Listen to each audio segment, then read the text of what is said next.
So we're going to read Bud Not Buddy today. When we last read, we read part of chapter 8, and Bud, and I can't remember the other character's name, had gone to Hooversville, and it turned out to be it was a little town out of cardboard boxes and stuff where different people got on and off the train who were looking for work and stuff. And the people of Hooversville accepted them and invited them to dinner, but they did have to do the dishes when they were done. And Bud and the guy he was there with, that I can't remember his name, were washing the dishes in the creek when Bud got kissed by a girl named Deza. Y'all remember that? I really wish I could remember that other character's name.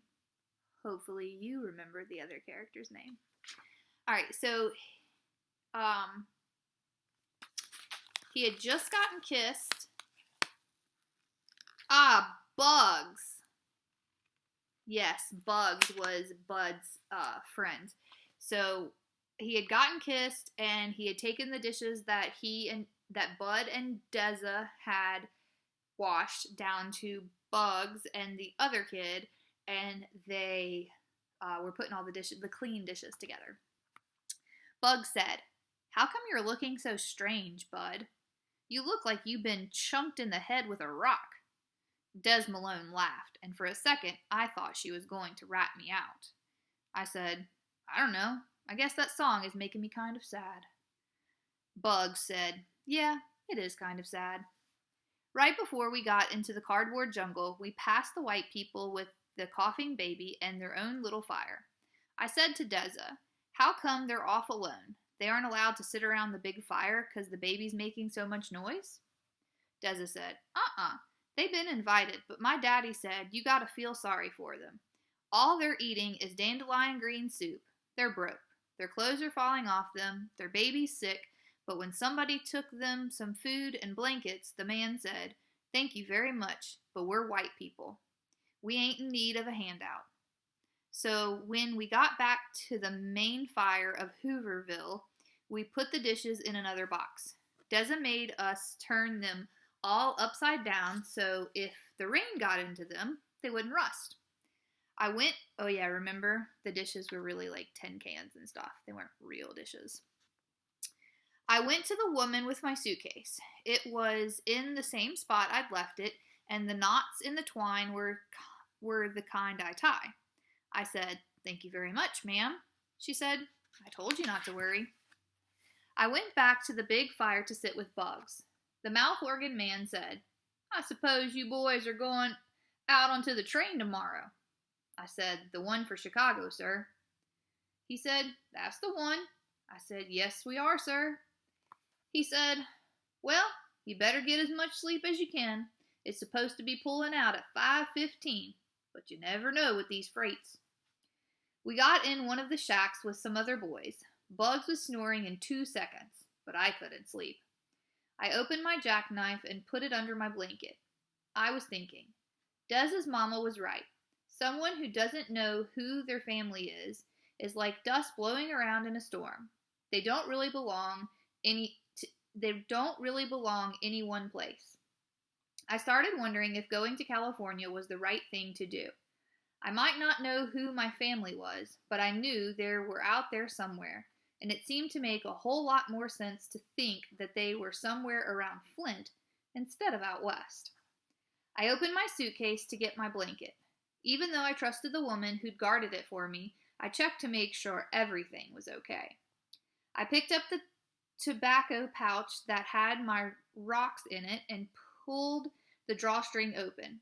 I shook the 5 smooth stones out and looked at them. They'd been in the drawer after the ambulance took Mama away, and I'd had them ever since. Someone had took a pen or something and had writ on all 5 of them, but it was writ in code, so I couldn't understand what they meant. One of them said, Kentland, Illinois, 5-10-11. Another said, Wuguti in 5-16-11.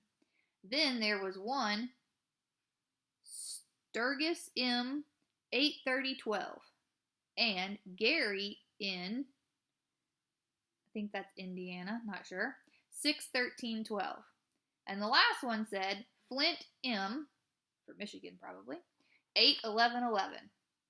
I put them back in their pouch and pulled the string tight. Then I pulled out the envelope that had the picture of the saggy pony at the Miss B Gotten Moon Park. It was fine. Next, I counted the flyers again. All 5 were there. I slid all of them back except for the blue one. I held it up so it could catch some of the light from the big fire. I kept looking at the picture and wondering why this one bothered Mama so much. The more I thought about it, the more I knew the man just had to be my father. Why else would Mama keep these? I used a little trick to help me fall off to sleep. I pulled my blanket right up over my head and breathed in the smell real deep. After doing this 3 times, the smells of the shack in Hooverville were gone and the only smell of the blanket was in my nose. And that smell always reminded me of Mama and how she used to read me to sleep every night. Do you have a connection there? Do you ever pull the blanket up over your head? Does your Mama ever read to you at night? Or maybe she used to? I took 2 more breaths and pretended I was hearing Mama reading to me about the billy goat's gruff, or the fox and the grapes, or the dog that saw his reflection in the water, or some other story she'd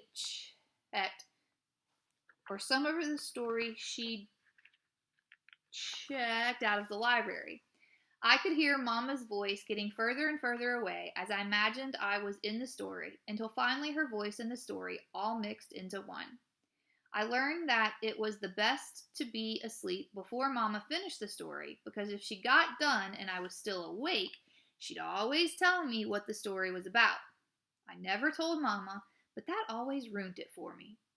Shucks, here I was thinking I was just hearing something funny about a fox or a dog, and Mama spoiled it by telling me that there were really lessons about not being greedy or not wishing for things you couldn't have. So the stories he was referring to are Aesop's fables. I don't know if you've ever read those stories before, but the fox and the grapes I know is an Aesop's fable. The dog that saw his reflection is, and the billy goat's gruff, I don't think that's an Aesop's fable, but it is a fable that has a lesson or a moral that goes along with it. I took 2 more breaths and started thinking about the little hen that baked the bread. I heard, "Not I," said the pig. "Not I," said the goat. "Not I," said the big bad wolf. Then whoop, zoop, sloop, I was asleep. You ever heard the Big Red Hen before? Good book. I started dreaming about the man with the giant fiddle. He was walking away and I kept calling him, but he couldn't look back. Then the dream got a lot better. I turned away from where Herman E. Calloway was, and there stood Deza Malone. I told her, "I really like your dimple." She laughed and said, "See you in 7 years." A man screamed, "Get up! They're trying to sneak out early!" I jumped straight up and banged my head on the top of the shack. I ran outside. It was still dark, and the fire was just a pile of glowing sticks. The man was screaming at the top of his lungs, "Get up! They fired the engines and they're fixing to take off!" Bugs and the other boys came and stood next to me. Bugs said, "Is it a raid?" Do y'all know what a raid is? R-A-I-D. Maybe that's a word you don't know that you want to put on your book log. Someone said, "No, they're trying to sneak out before we get up." People started running all over Hooverville. Bug said, "Come on, Bud, get your stuff. We got to get on that train." I folded my blanket up and put it in my suitcase and tied the twine back. I put my jackknife in my pocket and Bugs and I ran outside. I hadn't gotten 6 giant steps away when a boy stuck his head out of the door and yelled, "Hey, Slim, is this your paper?" I looked back. My blue flyer. I forgot to put it back in the suitcase. Bug said, "Hurry, I'll wait." "I'll catch you, go ahead." I ran back and took my flyer from the boy. "Thanks a lot." I ran back out into the crowd that was tearing through the woods. There were 1,000,000 men and boys running in the same direction. I didn't want to fold the flyer up, so I was running. I slid it between the twine and the suitcase. I'd put it back inside once we got on the train. No one was talking. All you could hear were the sounds of a million feet smacking on the trail and the sound of a million people trying to catch their breath. Finally, a hiss sound started getting louder and louder, and I knew we weren't too far away. So it said a million feet smacking on the trail and the sound of a million people trying to catch their breath. Do you really think there was a million people running for that train? Or is that just an over-exaggeration? Which is a type of figurative language called a hyperbole. We broke out of the woods, and there in the dark sat the train. The locomotive was hissing and spitting coal-black smoke into the sky. Every once in a while, a big shower of sparks would glow up from inside the dark cloud, making it look like a giant black genie was trying to raise up out of the smokestack. So there we had personification and we had a simile, which are two types of figurative language we studied. So the locomotive was hissing and spitting. That's personification because spitting is a human-like characteristic. And it said the dust cloud making it look like a gigantic black genie was trying to raise up out of the smokestack. So they're comparing the smoke coming out of the smokestack to a giant black genie using the word like, and that's a simile. The train went as far back as you could see. There must have been 1,000 boxcars, but everyone had stopped and was just standing there watching. No one was trying to get on. I pushed my way to the front to see if I could find Bugs, and I saw why everyone had stopped. There were 4 cop cars and 8 cops standing between the crowd and the train. The cops all had billy clubs and were spread out to protect the train. The crowd kept getting bigger and bigger. One of the cops yelled, "You men know you can't get on this train. Just go on back to Shantytown and there won't be no trouble." A white man said, "This is the only train going west for the next month. You know we got families to feed and we've got to be on it. You go get back in your car and you'll be right. There won't be no trouble." The cop said, "I'm warning you, the Flint police are on the way. This here is private property and they have orders to shoot anyone who tries to get on this train." A man next to me said, "I'd rather be shot than sit around and watch my kids go hungry." The cop said, "This is America, boys. You're sounding like a bunch of commies. You know I can't let you on this train. I got kids to feed too, and I'd lose my job." Someone yelled, "Well, welcome to the club, brother." It seemed like we stood looking at the cops and them looking at us for a whole hour. Our side was getting bigger and bigger, and the other cops started looking nervous. The one who was doing all the talking saw them fidgeting and said, "Hold steady, men." One of the cops said, "Jake, there's 400 men out there, and more coming. I don't like these odds. Mr. Pinkerton ain't paying me enough to do this." He threw his cop hat and his billy club on the ground. Everybody froze when the train whistle blew one long time and the engine started saying, "Shoo, shoo, shoo."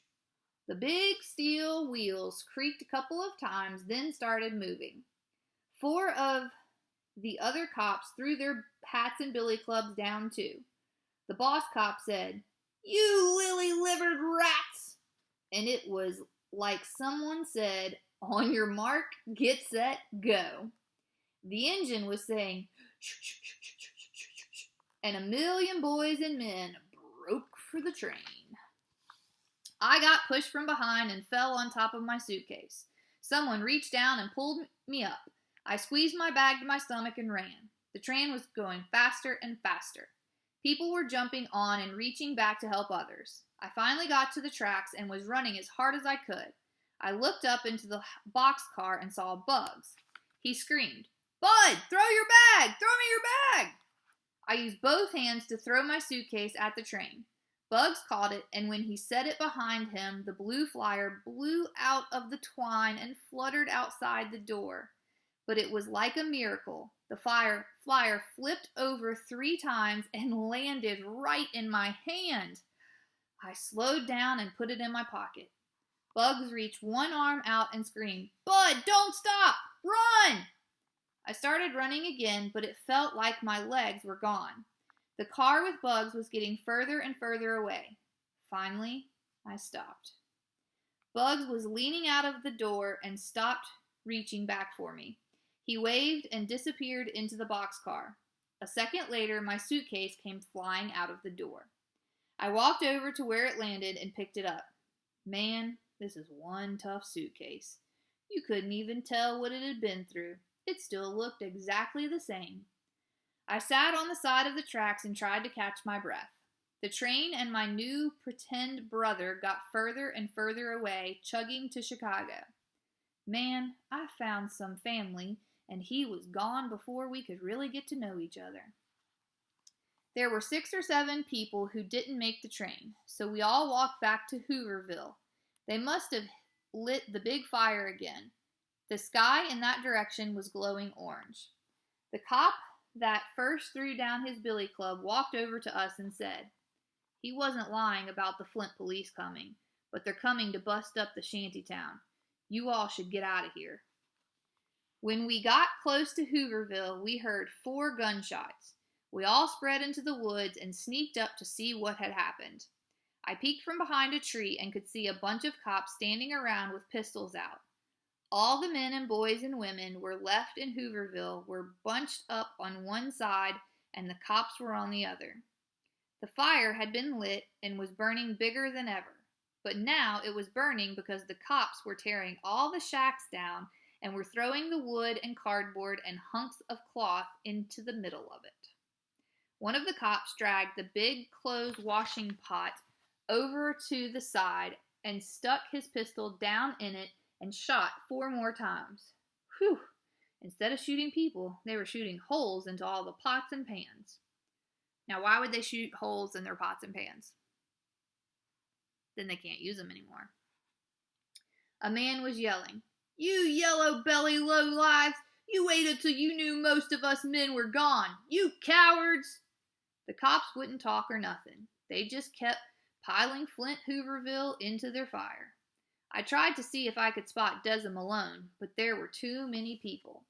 It seemed like the only good thing that came out of going to Hooverville was that I finally kissed a girl. Maybe someone was trying to tell me something. What with me missing the train and the blue flyer floating back to me, maybe Deza Malone was right. Maybe I should stay here in Flint. I walked back further into the woods and sat down. I pulled the blue flyer out of my pocket and opened my suitcase back up. I smoothed the flyer out and took another good look at it. Maybe it came floating right back to me because this Herman E. Calloway really was my father. Wait a minute. I sat up. The names Caldwell and Calloway were a lot alike. Both of them have 8 letters, and there aren't too many names that have a C, an A, and an L, and a W all together like that. I remembered what I read in the Little Big Book, Gangbusters.